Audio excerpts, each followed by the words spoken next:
UFOs equals ET contact with British military. Okay. So Peter Paget was one of the speakers at the Warminster thing, and there were lots of very good speakers there, said very nice things. And I just recorded the first day with my mobile phone, which is an excellent mobile phone, and I thought that would be it. But there was to be a second day, and that was to be delivered by Peter himself, basically privately. And Peter Paget declared his credentials as a former MI6 agent, or agent for Her Majesty's Government's Intelligence Services, and or Her Majesty's Government, and illustrated that he was positively vetted twice, right up to cabinet level. He was the scientific advisor to the cabinet at the age of something like 17 or 18. Ooh. So he also wrote a book called The Welsh Triangle, and that was sort of classified. They pulled a lot of the copies, and they were still printed, so Peter was happy about the numbers. But the Welsh Triangle sat on, it was sort of became restricted a bit. But of course that was because he wrote a book about UFOs in an area in Wales. Now, so he's got credentials. Yeah. So what he did was, I expected the Warminster guys to have their lecture. I didn't want to impose on their proper cameras. They had good stuff there, and I didn't want to go moving there with my stuff. So I gather their edit is available of Peter's disclosure. Peter Paget, former MI6 agent, or shall we say alphabet soup agent, Okay. said on behalf of the British side of things, the UFO situation is real.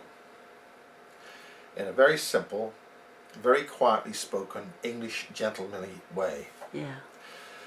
The thing he also did a second day, and I brought my cameras in for that, to do 3 hours, so there's a total of 4 hours with Peter Paget and there's us on basis. Peter Paget explained, we do not have much now left. Now, what do you mean by now? But whatever it is, we don't have much of it left.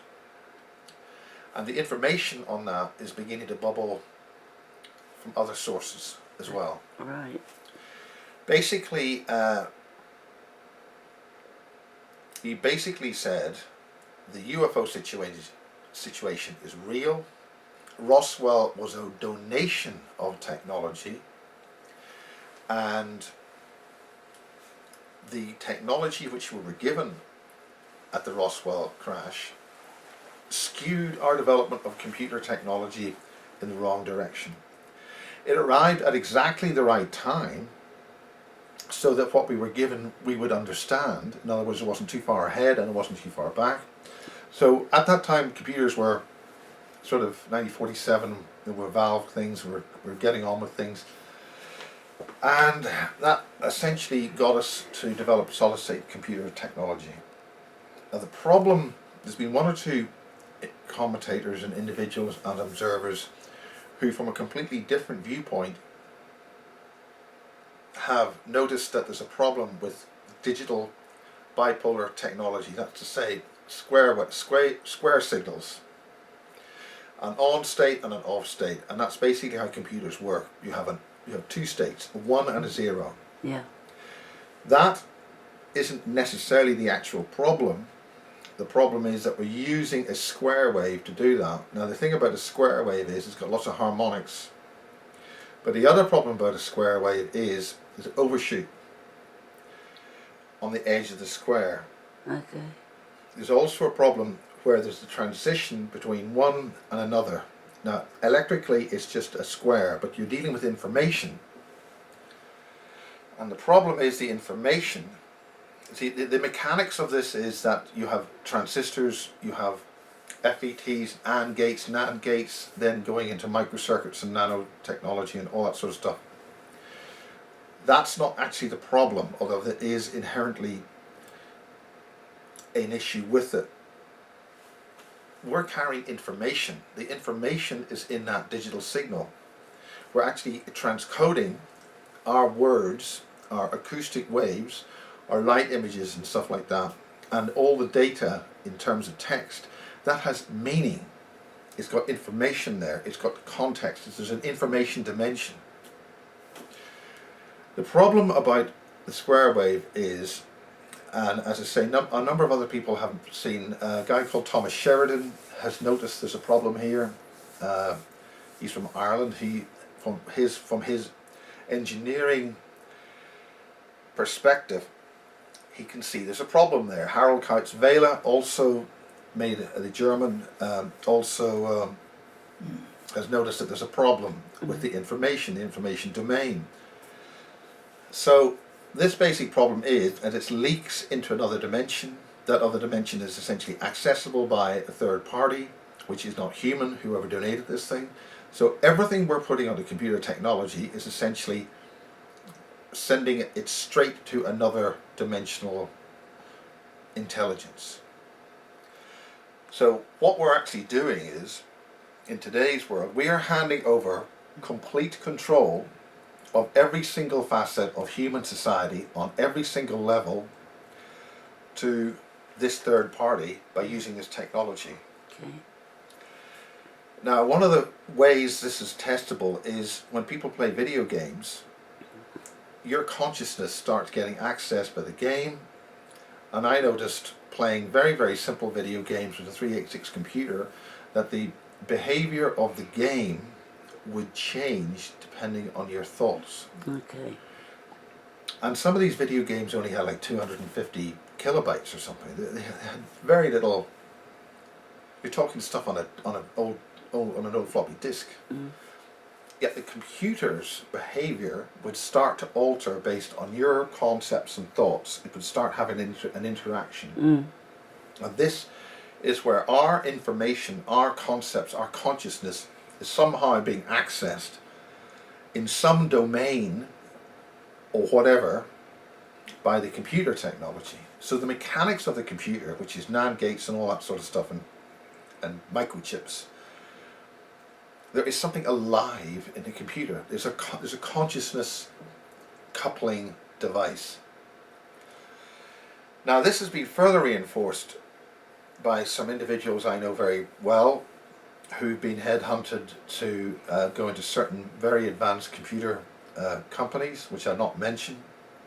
But one of the tests for them being selected for this company was their ability to play computer games. Yeah. And how they were able to win that game. Mm. They were transferring their consciousness into the computer game, and the computer was allowing them to do so. Now, people who do gambling have been able to seemingly win better by using their consciousness. They're accessing the computer that's doing the numbers, and the computer is allowing them to win. But what happens is the computer allows them to win, so the computer can understand how they're thinking, and then it gets the money back. Mm. So the computer systems are accessing our consciousness by some means or other, and that's what they're designed to do, because it's a Trojan horse, and we're handing all control of everything we have to this computer technology. Surveillance, everything we do, all the whole works. Now the intelligence agencies and these pathological psychopaths who've taken control of governments and companies and things, they're using all this stuff because they think they're in control. They're not. Mm. Whatever else this stuff is, whatever domain that's happening, that's in control. And we are handing everything lock, stock and barrel to control that system. Now, one of the things when I interviewed Rowney Kilda, the late Dr. Rowney Kilda, whose book we've got somewhere, the first English language book, the only one that she's ever published, but she died February 2015. And the point was, when I did my first interview with her, I used a solid state video camera to do the interview, and there's some people in the UFO community said, don't do interviews on this subject using those hard drive video cameras. You'll have faults, you'll have problems. That's exactly what happened. I was recording on a spinning hard drive, and the spinning hard drive is and it's a device, it's spinning, and anything that spins has got other components and other dimensions, like a gyroscopic effect. Depending on what was being said, and the meaning and the content of what was being said, that hard drive, as it was being recorded, was somehow being accessed by something which was able to disrupt the recording. And so when I re-edited in her honour, a lot of bases was uploaded in very low resolution, because YouTube at that time, until only fairly recently, in the last three or 4 years, has been able to deal with high definition video in any kind of quantity. So, and now of course it's going up to 4K. So the plan was to simply get the original material that Rowney Kilda I shot in HD. I've re-edited that. I've edited that out as Basis 5 HD with Dr. Rowney Kilda. But what I've concentrated on this time is to keep in the disruptive sections when sections of the interview were actually lost. I actually had to go back in the summer and actually re-record a whole section of it again. And it was wonderful to see Rowney and my dear, very good friend Anna, who actually got me in contact with Rowney, and they were neighbours, and we both we used that re-edit to give our obituary to this fantastic woman who is a targeted individual, and I'm pushing the targeted individual side of things now. But what happened was there was a section where Rowney is describing how her house was being targeted, and she lifted a set of car keys. These were Volkswagen car keys. Now she said, look, these car keys were left behind by somebody. Now when you're being targeted, that's deliberate. It's not, the whole point about targeting is to undermine your self-confidence and your own sanity and then make you go off. It's called gaslighting. As soon as she showed me those keys, and I actually then took the camera down to have a look at that, I got a few seconds of video of the keys, and then the whole thing broke up. Now when I actually play that section in the computer, it shuts down the computer. If I play that section in real time on the edit, and once I go past and hit that section, the computer itself just shuts down, just completely needs a reboot, crashes. I found that if I reverse played it frame by frame backwards, and I then took what was called a frame grab of each frame right up to the point where the event happened, I noticed that there is part of the picture of Rowney sitting down and another part of the picture of her standing up. Now the point was, she didn't actually sit down on that event until about 10 minutes later. So some kind of crashing, temporal crashing of imagery from ahead of time was recorded by the camera, which caused that thing to crash.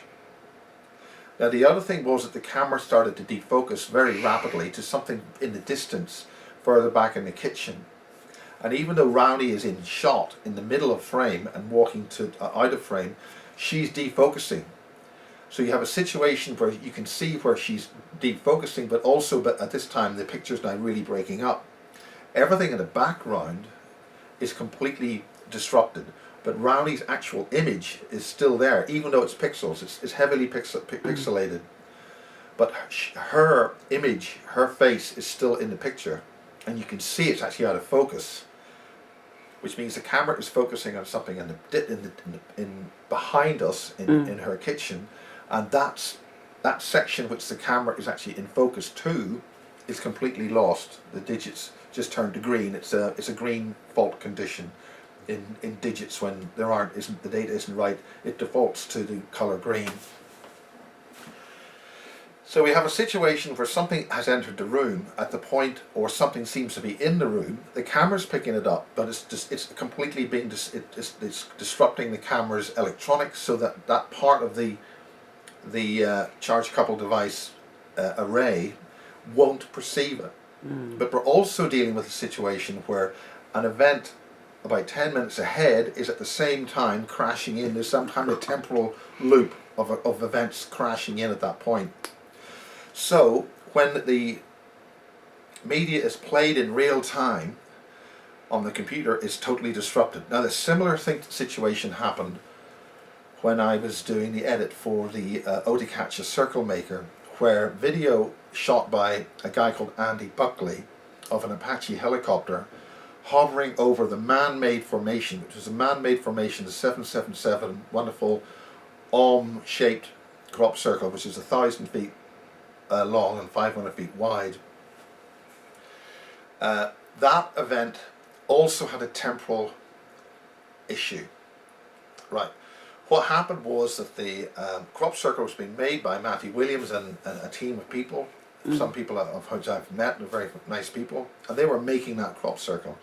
But Win Keach had cameras on top of the hill, looking down at Knapp Hill, was looking down at the East Field, and they didn't know the circle was being made right in front of them. It was a very dark night, and there were portions of the night where it was just too dark for the cameras to record anything. And in terms of the external observer, there was only about 45 minutes of time where the cameras didn't pick up anything.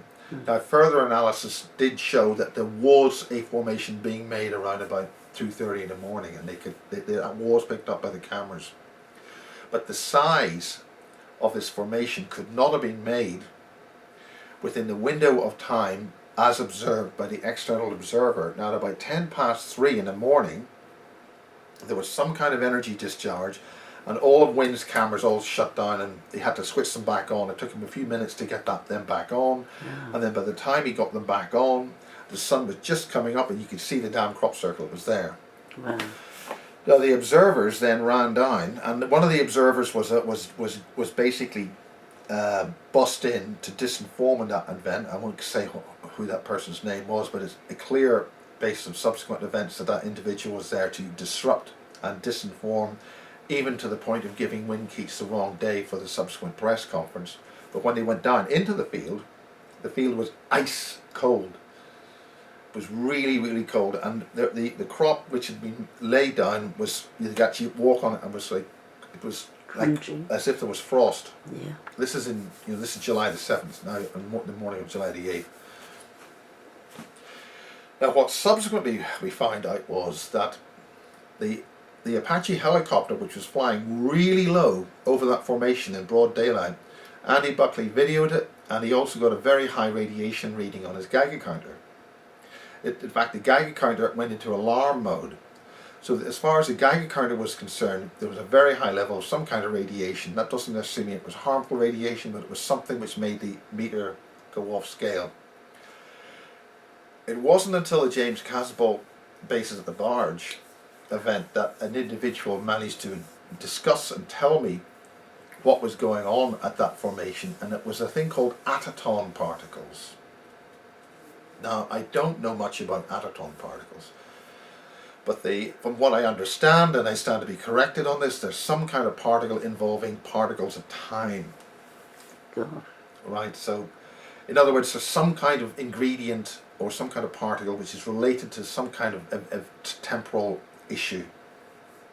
Now we know subsequently that there's some kind of portal very close to where the East Field formation happened, and there are a number of portals along the Vale of Pusey. Some of them are in people's houses, and they're used by individuals to come and go and do things. Now what happened was, the day before the East Field, an RAF officer appeared out of nowhere, and we know that because he lost his phone. And somebody found the phone and looked at the phone, and all the phone numbers on it were RAF bases. Subsequently, we found this RAF officer who was in a clothing which was completely inadequate he had civilian shoes on. He wasn't, but he didn't have any soil on him. He had just appeared out of nowhere. So essentially, the case of the RAF officer is a whistleblower that he had simply gated in some kind of temporal anomaly or some kind of time-space event had happened when that man-made crop circle was being made by people, and Win Keach's cameras responded with crashing. Andy Buckley's video camera recorded the Apache helicopter and the Geiger counter. So again, when I was trying to record that from the VHS tape through a FireWire port on a special VHS player, which I was transferring the analog video from the VHS tape into the computer so I could make an edit of this almost a year after the event, the computer would not record the pictures of the helicopter, the Apache helicopter, and this radiation, whatever that Geiger counter was picking up. Now the only way I could get the computer to get my computer to record those pictures, it recorded. I just let the tape play, and this is an analog tape. It's an analog VHS tape. The computer ingested everything up to the point where the helicopter was flying in with the Apache helicopter. At that point, the computer always stopped recording, which means there was some kind of information on that analog tape being communicated to the computer to stop the computer from recording it. The only way I could get the computer to record it was to use intention and to tell a bloody thing, record those pictures. And when I did that, using intention and consciousness to override whatever was happening in the computer then recorded those pictures, and then I was able to include that on the edit. It took 3 attempts to do this. So some kind of information was contained in Rowney Kilda's pictures involving time of some kind, time disruption, and some kind of information was in the Eastfield material, and which shut down Win Keach's cameras. And then also again the next day or the day after, when Andy Buckley's tape. So it's still, that information is somewhere in the information domain in the medium which recorded those pictures. That means that there's some kind of consciousness and time dependent information can be maintained and retained in the actual video message. And the computer technology that we're using to store everything we've got, and and we're now talking about the 2045 agenda, where human beings, all our consciousness in the Soul Catcher program will be transferred to these computers and created as an avatar, where there will no longer be any need for physical human beings to live on this planet ever again.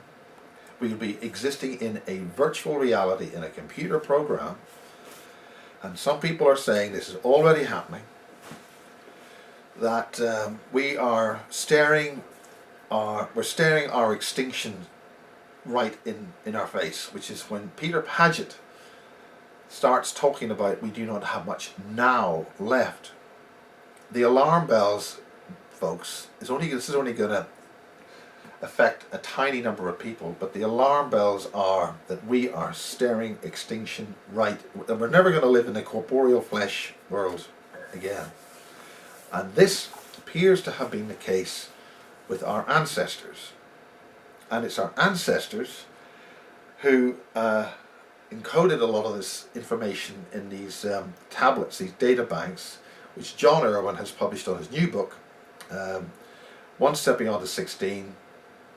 And on the back page, the back of the cover of this book, there is a picture of he's deliberately made the data bank green, because there's this thing called the emerald tablets, and what Irwin is talking about has got nothing to do with those emerald tablets.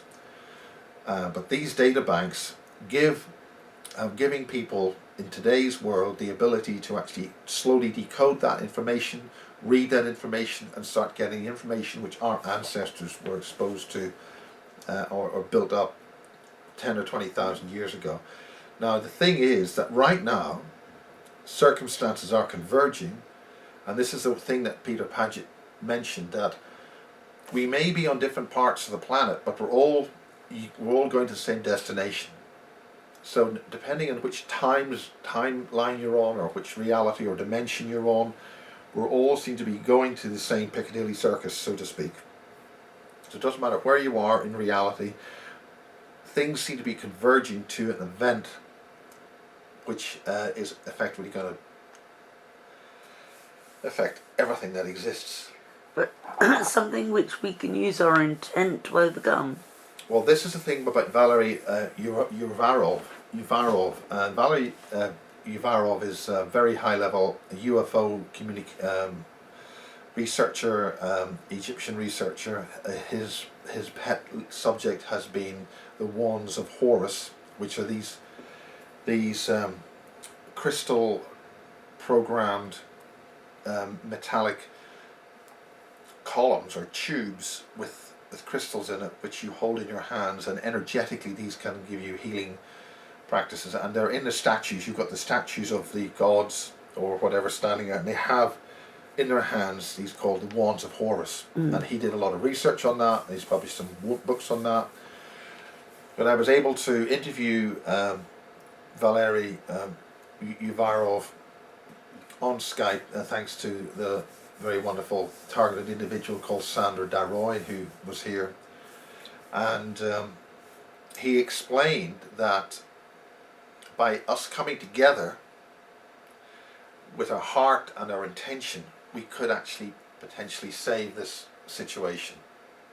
But right now we've got a situation where there's a great deal of effort to create fear and discord, so that we are blocked from our heart and our intention from actually successfully coming together. There's a huge amount of effort going in to cause disruption from various individuals.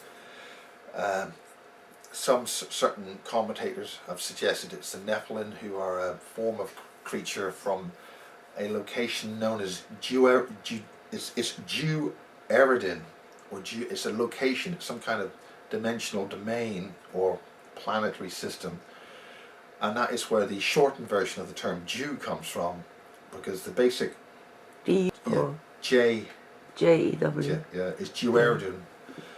Again, I don't know the spelling, and that's a very bad, probably pronunciation of it, but the source of where these creatures came from is where in the written text it got confused with the word God.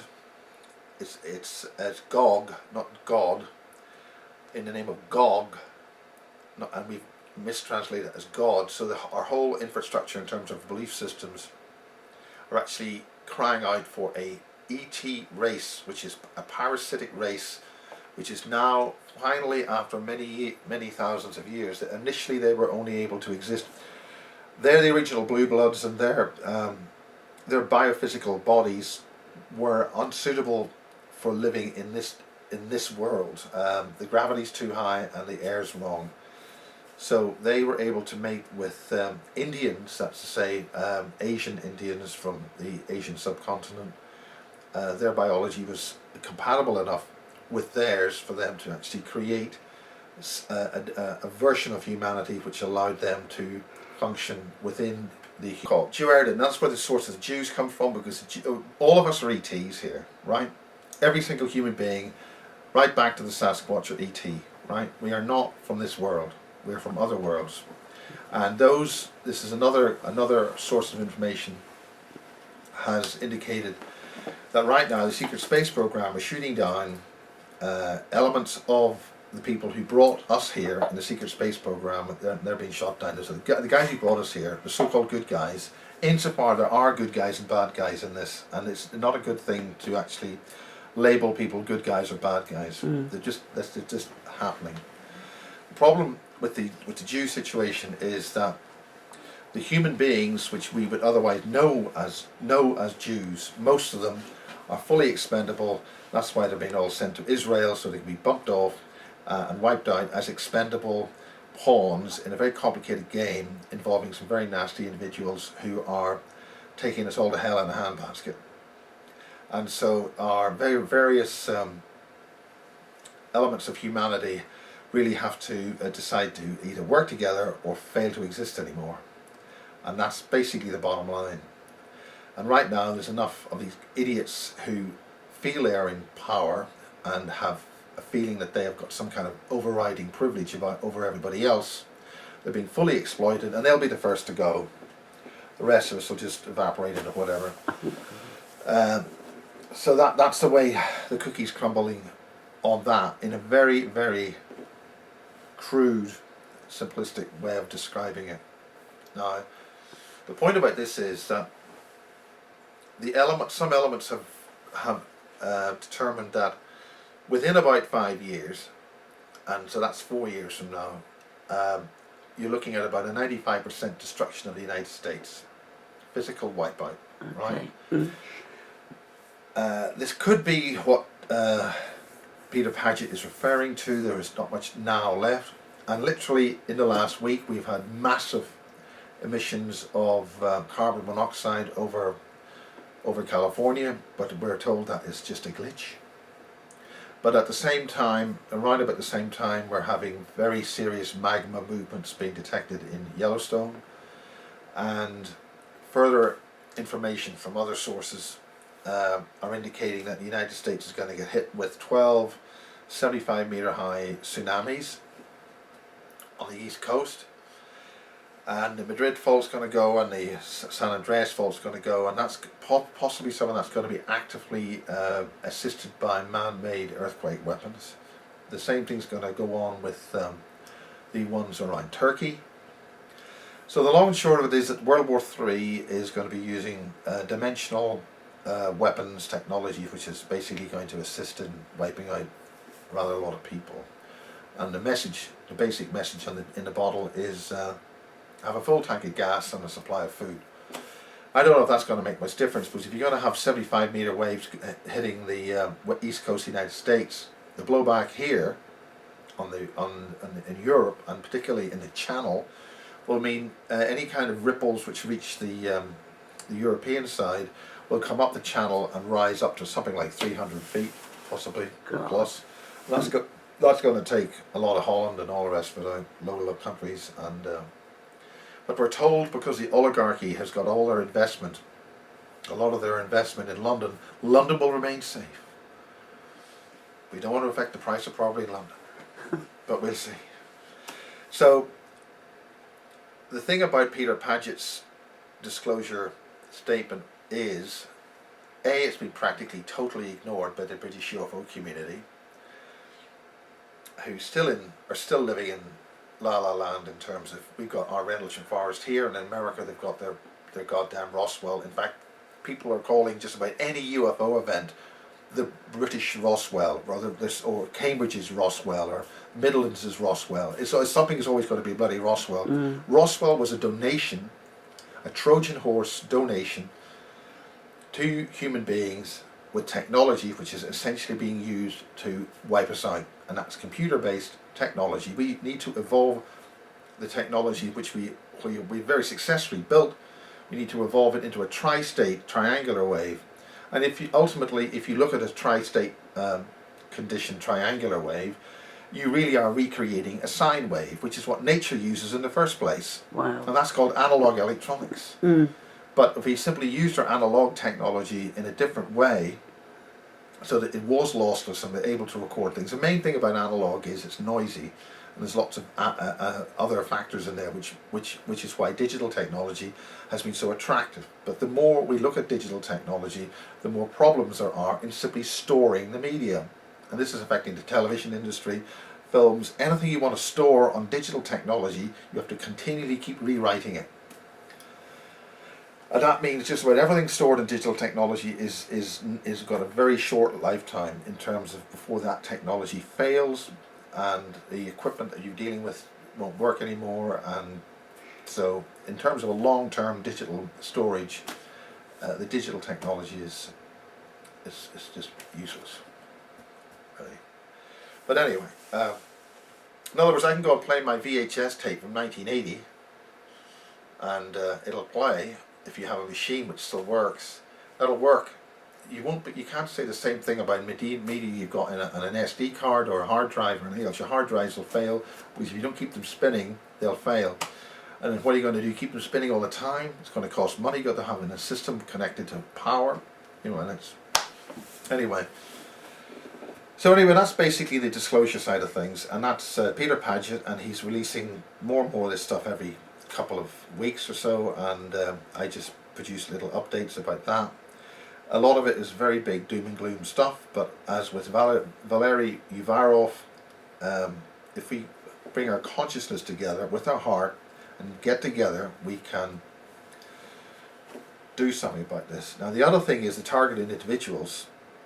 There's a guy called Gabe Cruz, who is a frontline cell phone tower engineer, designer, installer, and he has been walking around, he's been doing this for over 25 years. He's a very highly qualified technical genius who actually is in the cell phone industry, and he has been realizing, he's been walking around with gigahertzes and all sorts of stuff on his backpack, and realizing that this whole mix of signals is causing a problem. Now what's happened with him is that he's been getting a download from some kind of insectoid intelligence, and basically with the way we have been designing and putting up the digital technology, and again, if you are an engineer and you're simply putting this stuff together, there's no big conspiracy about this. It's just technology. It works very, very well. It's got a reliability. It's a first class kind of technology, but it's the information that's encoded in that technology which is the problem, and it's the way that the signals are being deliberately encoded to follow ancient algorithms and mathematical patterns which are causing nature a problem. And it's in the information domain that the insects and these other life forms are getting really, really fed up. So what they've been doing is they've been analysing our technology, and this is where we have these huge spider things about that size called scuttlers. They are an insectoid intelligence in the virtual domain. They're accessing our information. And sometimes people have had them on their heads, and again, they're after the information in your brain. They're learning. It's a hive mind, and they're now communicating with this cell phone tower engineer. And the bottom line is they have been able to, as we've brought on different sections of technology and transmitted things, the insects and the other elements in nature have literally shifted their communication to other forms of wavelengths. But what's been happening is we're now saturating the entire band with this swishing, clicking, algorithmic encoding of digital clicks. And this has been broadcast all over the wavebands, virtually everything, the whole waveband is completely full of it in one way or another. And they're basically had enough. So we literally have spiders in the matrix, which are, they're going to take action to keep themselves surviving. So we as human beings have to adopt a solution to this. This is coming through the so-called black goo, the sentient fluid. Literally, life itself is reacting to the toxic effects that we as human beings are actioning. And remember, a lot of this stuff has been given to us as a Trojan through donations from some other elements, from some other domain, which is in control of our belief systems, our religious orders and belief systems, which is totally toxic to all life here. And so, because some people are waking up to this, it might give us a chance of working out a solution to deal with it. Because at the moment, humanity is the problem. We are part of the problem, and as such, that problem has to be fixed, it has to be solved, and ultimately that means nature itself will remove us from the problem in order for nature to survive. The earth will keep going, but whether we're still going to be here is another thing, because we have allowed ourselves to be disenfranchised. We're handing off control and power to these psychopathic control freaks who are killing everything, killing everybody, poisoning everything, and destroying everything. And that's not good enough. We cannot, as ordinary people, simply say, oh, it's their fault, it's nothing to do with me. We can't do that. We've got to empower ourselves to sort these lunatics who are in control, and every single man, woman and child on the planet has to take action on this at every single level. Otherwise, it's lights out. And that message is coming from an awful lot of other sources. As Peter Paget says, we do not have much now left. Other commentators are saying 95%, 100% of continental United States is going to be wiped out. So maybe the Americans should start asking what their leaders and these major corporations who are getting away with literally killing everything so they can make a profit. I mean, there's nothing wrong with making a profit, but at the expense of all life on the planet, it's not an option. Mm. And that's it. Okay. That's brilliant. Okay. I mean, it's not brilliant, but thank you for telling us. It's another update. Yeah, thanks. This sign says, "Don't become like us. Okay. Don't become like these little weakened creatures Yeah. which are enslaved in the past." Yeah. Right. Right, I'm going to do it now. All right. Thank you then.